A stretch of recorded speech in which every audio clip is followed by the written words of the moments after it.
Good morning. Welcome to a tertiary world.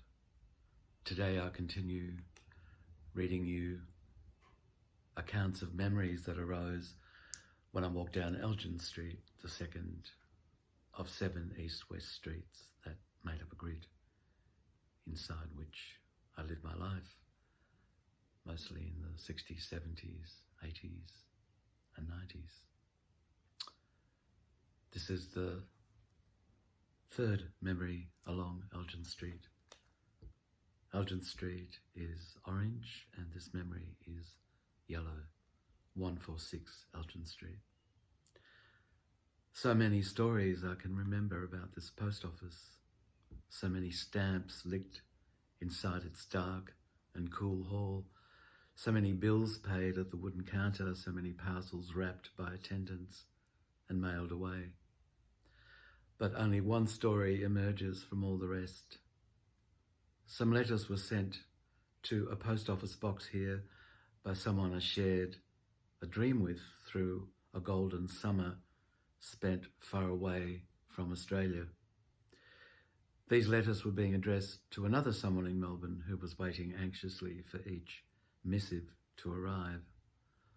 I was told all this many years ago by yet another someone who had been inside the post office as the letters were gathered, and somehow it didn't surprise me when I heard the story. Since that time, I avoided going into the post office, and I only entered it again last year to pay an urgent bill, believing I had avoided it for long enough. Whilst waiting in line to be served, I recognised the face of the man in front of me as the recipient of those letters. My appearance has changed so much since those days that I was able to look at him full in the face without fear of being suddenly unmasked. What did I see? Closing my eyes for a moment, I see a summer sun setting over a deep valley framed by the dark silhouettes of cypresses rising along its sides, the sky beyond them streaked red and violet. The fragrance of damp grass is in the air. As I turn to see low sunlight glimmering golden off the pane of an upper story window. Inside that room, someone sits on a bed looking out at the sky. Her pen has stopped for a moment as she considers the nature of sunsets.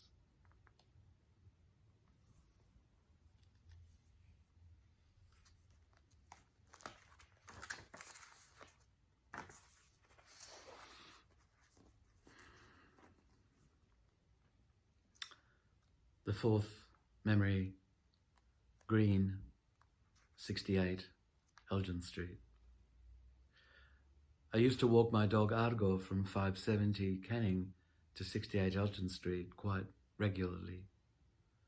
The double-storey terrace house here was then dark and damp, and I hardly ever went past the front room. Nothing much seems to have changed since 1967. The colour of the outside walls is the same and the plants seem to be the same height as then. They're nondescript green things growing confusedly to a height of about 50 centimetres. I try and understand why these plants have not grown at all over 40 years, but I know that this is beyond me, beyond any reasoning. It's just the way it is. The houses on either side now have vigorously flowering shrubs and robust trees in their front gardens, not number 68. It was like that inside. After a while, time would somehow begin to slide off the dark corner shelf it usually sits on and slink onto the floor. Each time I eventually let myself out, Argo would jump through the front door into the outside world, gasping for air. It would take us both 10 minutes or so to get back to our normal breathing rhythm, and I'd swear I'd never go back in there. A few days later, I would find myself opening the latch on the cast iron gate and then closing it quietly behind me, with Argo quiet and sad on the leash. resigned to his master's wishes.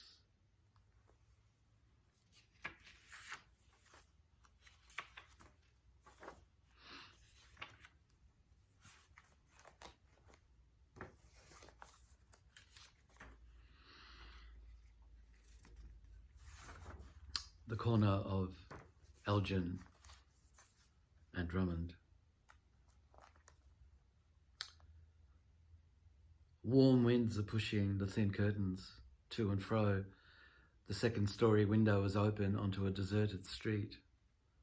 I can see the post office clock across the empty roadway, and its hand signals 3:23 a.m.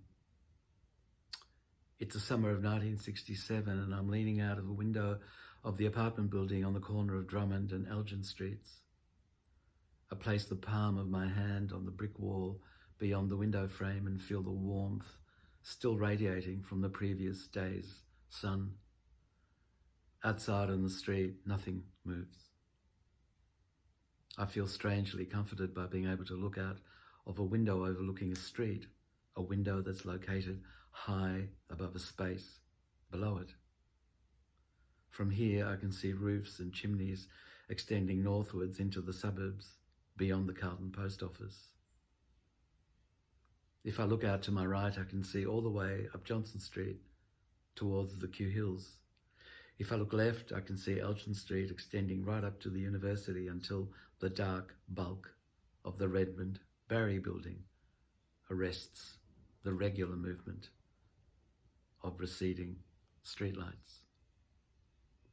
I stand at the window for an eternity, knowing I will not be up here ever again.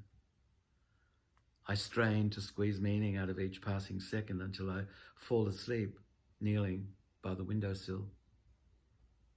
I stay like this until the first rays of the morning sun awake me. Cars are buzzing below me and the smell of coffee is in the air. After so many years, I can still identify which window that was. Each time I walk past or drive quickly by, I look up and imagine myself leaning out. Will I ever tire of this, or is the inevitability of one's recall exactly that? Does memory furrow its grooves deeper every time it manifests its mirages, rendering liberation from them more and more impossible as each time the needle scratches out the same old song? Even now, as I write this, I can feel the texture of the linen curtain dancing in my hand, and as the breath of warm wind suddenly stirs it from below, it reaches towards my face. I put my hand over my eyes, and I can just make out the faint glow of dawn rising above Studley Park at the very far end of Johnson Street.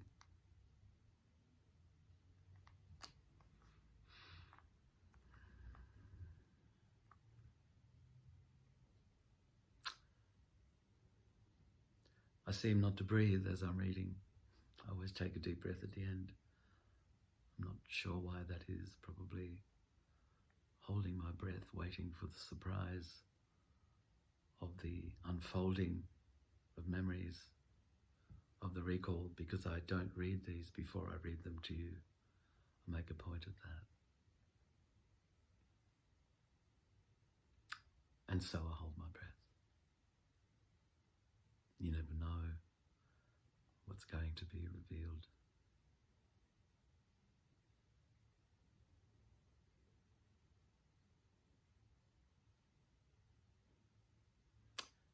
It's indeed a wonderful surprise to be able to be surprised. Until tomorrow, when I continue with my recall of Elgin Street. Until then.